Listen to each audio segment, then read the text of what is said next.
बच्चों, हम साइंस का आज वीडियो नंबर 17 बनाने जा रहे हैं, जिसमें हम विभिन्न प्रकार के अम्ल, क्षार और लवणों के उपयोग के बारे में अध्ययन करेंगे। कुछ लवणों के उपयोगों के बारे में अध्ययन करेंगे।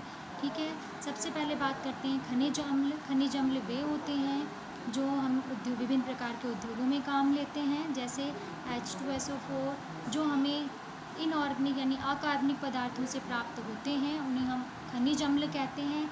जो हमें अकार्बनिक पदार्थों से प्राप्त होते हैं उन्हें हम खनिज अम्ल कहते हैं, जिनका उपयोग हम विभिन्न उद्योगों में प्रयोग में लेते हैं, जैसे सल्फ्यूरिक अम्ल H2SO4, HCl, हाइड्रोक्लोरिक अम्ल HNO3, नाइट्रिक अम्ल। ठीक है, वापस सुन लेंगे। H2SO4 यानी सल्फ्यूरिक अम्ल, HCl यानी हाइड्रोक्लोरिक अम्ल, HNO3 मीन्स नाइट्रिक अम्ल। खनिज अम्ल वे अम्ल होते हैं जो अकार्बनिक पदार्थों से प्राप्त होते हैं। खनिज अम्लों का उपयोग हम विभिन्न उद्योगों में करते हैं, जैसे औषधि में, पेंट में और उर्वरक बनाने में। सबसे पहले है HCl का उपयोग।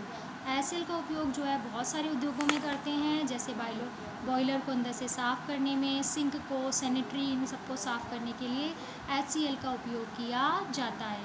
नेक्स्ट बात है बेटा नाइट्रिक अम्ल। नाइट्रिक अम्ल का उपयोग जो है वो कृषि में उर्वरक बनाने के लिए और सोने और चांदी के जो सामान हैं, गहने, उनको साफ़ करने में भी किया जाता है। अब इसी से एक और बनता है अम्लराज। अम्लराज जो होता है उसमें 3 भाग तो होते हैं HCl के, और एक भाग किसका होता है HNO3 का। उससे क्या बनता है? अम्लराज बनता है।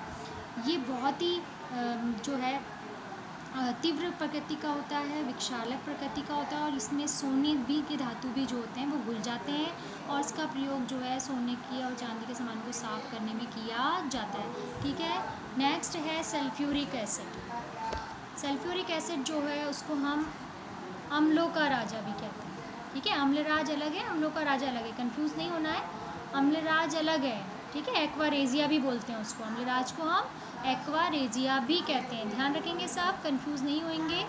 अम्लराज क्या होता है? एक्वारेजिया। ठीक है, और अम्लों का राजा कौन है? सल्फ्यूरिक अम्ल। ठीक, किसी भी देश की अगर प्रकृति का पता लगाना है आपको, उसकी औद्योगिक प्रकृति का पता लगाना है, तो जितना ज़्यादा वहाँ सल्फ्यूरिक अम्ल खपत होता है, मीन्स वो उतना ही ज़्यादा प्रगतिशील वहाँ का औद्योगिक जो संस्थान है वो उतना ही प्रगतिशील है।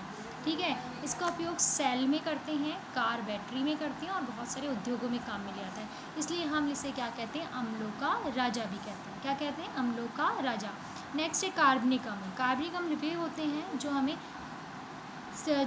पौधे और जंतुओं में पाए जाने वाले प्राकृतिक अम्ल होते हैं, कार्बनिक पदार्थों से प्राप्त होता है, उन्हें कार्बनिक अम्ल कहते हैं। जैसे सिट्रिक अम्ल है, टार्टरिक अम्ल है, एसिटिक अम्ल है, लैक्टिक अम्ल, जैसे दूध में लैक्टिक अम्ल होता है ना, टार्टरी से टार्टरिक अम्ल होता है, खट्टे फलों में सिट्रिक अम्ल होता है, और एसिटिक अम्ल के बारे में हम पढ़ेंगे ही पढ़ेंगे।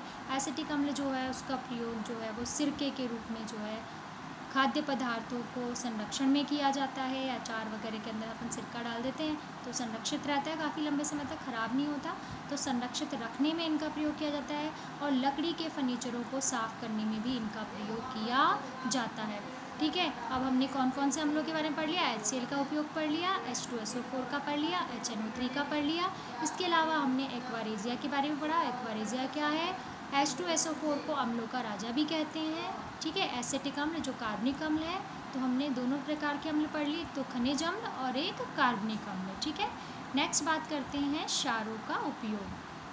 क्षार जो है, जैसे सोडियम हाइड्रोक्साइड NaOH से डिनोट करते हैं, इसका प्रयोग साबुन में, अपमार्जक बनाने में, कांच उद्योग में और वस्त्र उद्योगों में किया जाता है। वापस सुन लेंगे, साबुन के अंदर, अपमार्जक के अंदर, कागज उद्योग के अंदर और वस्त्र उद्योगों में इसका प्रयोग किया जाता है। नेक्स्ट है कैल्शियम हाइड्रोक्साइड CaOH2 और 2 मिट्टी की अम्लता को दूर करने में, सफ़ेदियों में अर्थात चूना या कीटनाशक के घटक के रूप में भी इसका प्रयोग किया जाता है। घर में सफ़ेदी करते हैं ना, तो उसमें भी यूज़ किया जाता है इसका, चूने घटक के रूप में, और ये कीटनाशकों के रूप में भी इसका। और मिट्टी में यदि मिट्टी अम्लीय है, तो मिट्टी बहुत ज़्यादा अम्लीय है तो उसकी अम्लता को दूर करने में भी इसका प्रयोग किया जाता है। ठीक है, नेक्स्ट है मैग्नीशियम हाइड्रोक्साइड MgOH2, जिससे हम मिल्क ऑफ मैग्नीशिया भी कहते हैं, एक प्रकार का दुर्बल अम्ल होता है।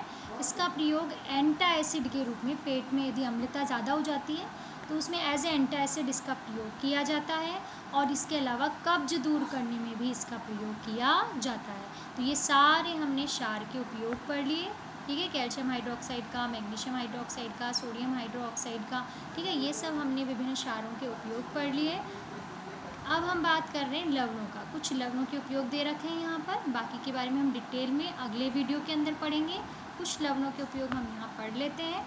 नंबर 1 है कैल्शियम कार्बोनेट। कैसे? CaCO3 फॉर्मूला, ठीक है, किस संगमरमर के रूप में फर्श के बनाने में, फर्श में संगमरमर लगता है ना, तो उसमें कैल्शियम कार्बोनेट होता है। इसके अलावा लोहे के जो निष्कर्षण के लिए धातु कर्म का प्रयोग किया जाता है, उस धातु कर्म से जब लोहा निर्माण किया जाता है तो वो धातु कर्म जो होता है उसमें भी कैल्शियम कार्बोनेट होता है, और कैल्शियम कार्बोनेट का उपयोग लिया जाता है। इसके अलावा सीमेंट बनाने में भी इसका प्रयोग किया जाता है। नेक्स्ट है सिल्वर नाइट्रेट। सिल्वर नाइट्रेट का उपयोग फोटोग्राफी के अंदर करते हैं। नेक्स्ट है अमोनियम नाइट्रेट, तीसरे नंबर का है ये। इसका उपयोग उर्वरक और विस्फोटक सामानों में किया जाता है। और चौथा है फिटकरी आपका, जिसका फॉर्मूला है K2SO4.Al2SO4 3.24H2। इसका फॉर्मूला ध्यान रखना है आपको। इसको जल को शोधन करने में यानी जल को साफ करने में इसका प्रयोग किया जाता है। तो यहाँ हमने अम्लों के उपयोग, क्षारों के उपयोग तथा कुछ लवणों के उपयोग पढ़ लिए बेटा। नेक्स्ट वीडियो के अंदर हम डिटेल में कुछ अन्य लवणों के उपयोगों के बारे में पढ़ेंगे। इन पे बहुत सारे छोटे छोटे क्वेश्चंस पूछे जा सकते हैं, आप इन्हें एज इट इज़ याद कर लो। मैंने इनके बहुत अच्छे से आपको नोट्स बनाए हैं, एग्जैक्ट आपको क्वेश्चन डायरेक्ट क्वेश्चन मिलेगा इनके अंदर से, आप इसे बहुत अच्छे से याद कर लें, एक एक के उपयोग ही अच्छे से याद करें, ओके। और इनके फॉर्मूले भी ध्यान रखने हैं आपको, है ना, किसका क्या फॉर्मूला है तो वो भी ध्यान रखना है, और उपयोग भी ध्यान रखना है। और किसी को कोई स्पेशल नाम दिया गया है तो वो भी ध्यान रखना है, जैसे एक्वारेजिया क्या है, मिल्क ऑफ मैग्नीशिया किसे बोलते हैं, अम्लों का राजा किसे कहते हैं, तो ये आप बहुत अच्छे से ध्यान रखिए, ठीक है।